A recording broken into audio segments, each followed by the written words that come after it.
Hello, Steve White, Trekboy89 for Steve Arts89. Well, I had a little look at TrekMovie.com and I kind of wish I hadn't. I did see an ad for this comic and I was like, oh god. So here's the article. Captain Kirk to be resurrected for new Star Trek Last Starship comic series set in the far future. So they're getting further away from our time, which just makes it less relatable, less possible to be realistic and believable.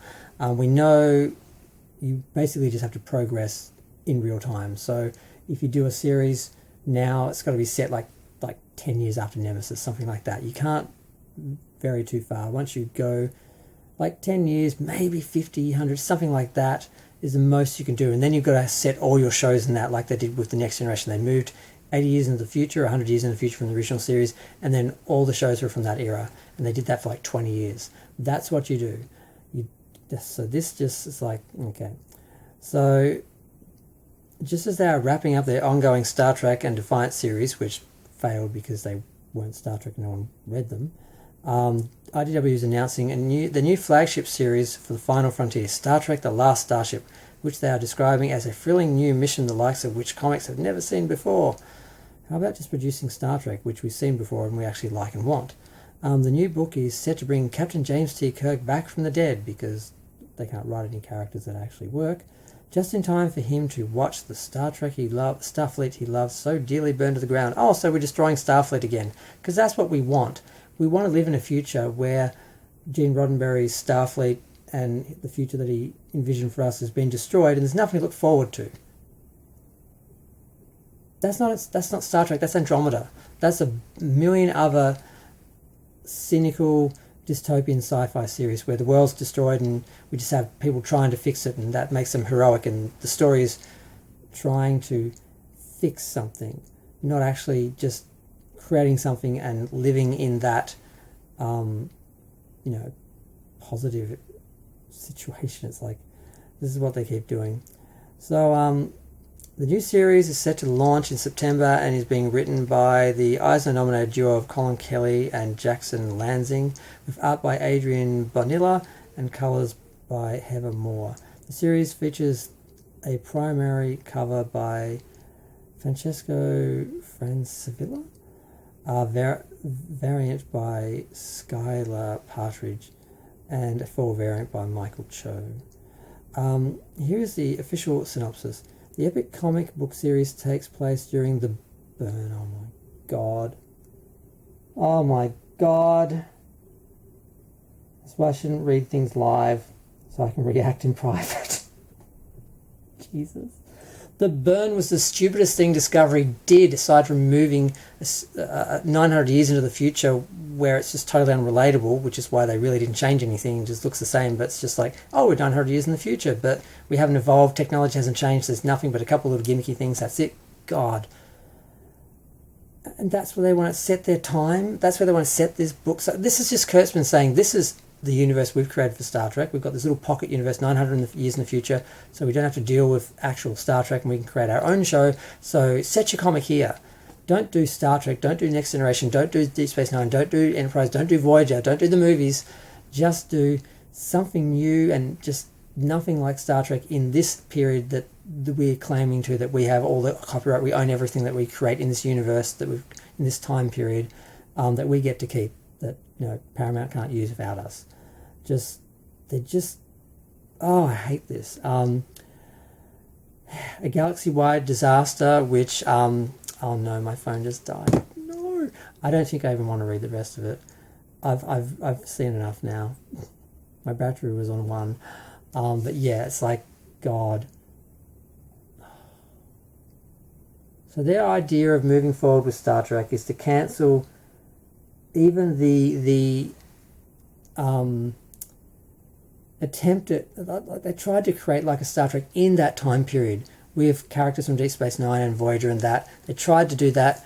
They just made it like Star Wars and just dystopian rebel Starfleet people acting out of character, being not Star Trek like and not Starfleet. And Star Trek fans didn't like that because it's not Star Trek. Star Trek is Starfleet ship, Starfleet crew, mostly human, exploring space and exploring humanity. That's what Star Trek is. That's what people want. They want to see a brighter future where things are better and we learn and gain and grow and it's positive. And maybe that's niche and that's not going to appeal to everyone because most people aren't intelligent enough to envision or engage in that sort of dream for the future. They just see themselves as what's now and that's as far as they can go and things can't get any better and they just don't have any freaking vision. But yeah, so their idea is to they've ended those comics and now they're going to start the new main flagship title by setting it 900 years in the future in a pocket universe where the Federation has fallen and we're just seeing Captain Kirk trying to rebuild the Federation. And they seem to think that's what Star Trek is, building it or rebuilding it. They just destroy it and recreate it or go back far enough and act like it wasn't formed and has to be created. Instead of just being in that future and being in that time and letting people live in that world, believe in that fantasy and enjoy it. Instead, they just have to destroy it. And like so many Star Trek stories, even the Star Trek movies, about getting the crew together, and at the end it's like, oh, we finally worked out where we are and what Starfleet is, and this is who we are, and now we're going to go and boldly go. And then the next film, you know, they dismantle something else, and then they just have to fix that. And then it's like, oh, now we've realised who we are and where we're going, we're going to boldly go. And then the next film, they regress again and start, because they just think Star Trek is fixing something and heading towards a better future, not actually being in that future. It's like they did this prequel thing just so they could go back to regress Star Trek into something, and then just the story is moving towards Star Trek and never actually getting there and giving us Star Trek.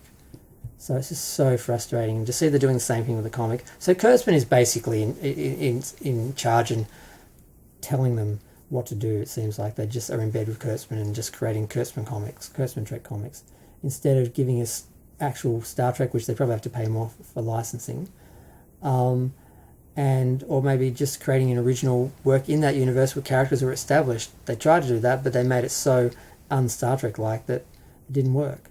And they could have done something great. They could have had a new ship with some crew members from past, you know, crews that we loved and put them together and made something interesting.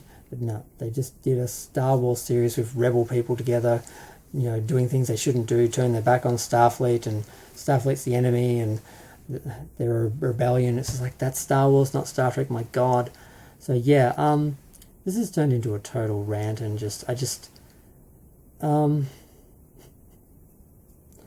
I miss Star Trek. This has been 7 years of this shit, and I know it's probably going to end soon. If they get rid of Kurtzman, they can wipe the slate clean, start again, and get someone who doesn't hate the show, understands the show, doesn't see the show as something dead, and thinking the only way to save it in IP name only, by turning it into everything else and just trying to create a Star Trek for all audiences and hopefully getting the mainstream or getting pockets.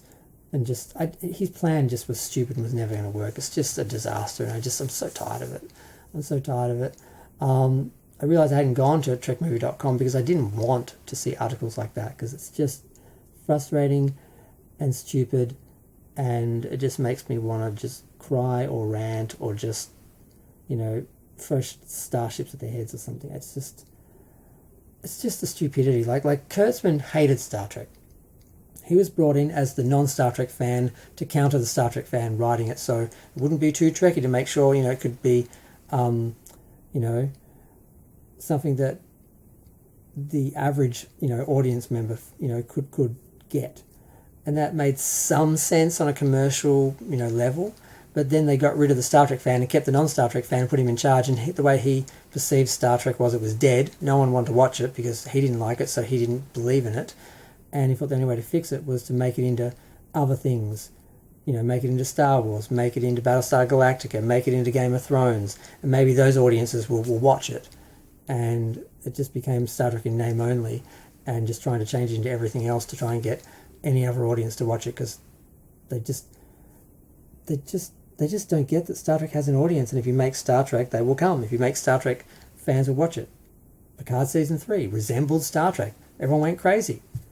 It was barely even Star Trek. I love it, but it was barely even Star Trek. It was Star Trek, but it was barely even Star Trek. It was Star Trek within the universe they've established, with all those issues that they sort of worked around. But God, what would happen if they actually gave us Star Trek with a budget? It's just so sad that this whole streaming wars and all the money they threw into all the streaming shows to try and get new subscribers and all this content that was being made was all wasted on non-Star Trek rubbish. And if Paramount had had Star Trek in-house and spent all that money on actual production where we saw it on screen with actual Star Trek stories,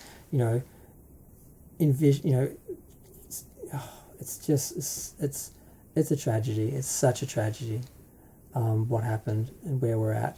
And there's hope, but this is such a missed opportunity, because any future Star Trek's going to really struggle financially because of how things are.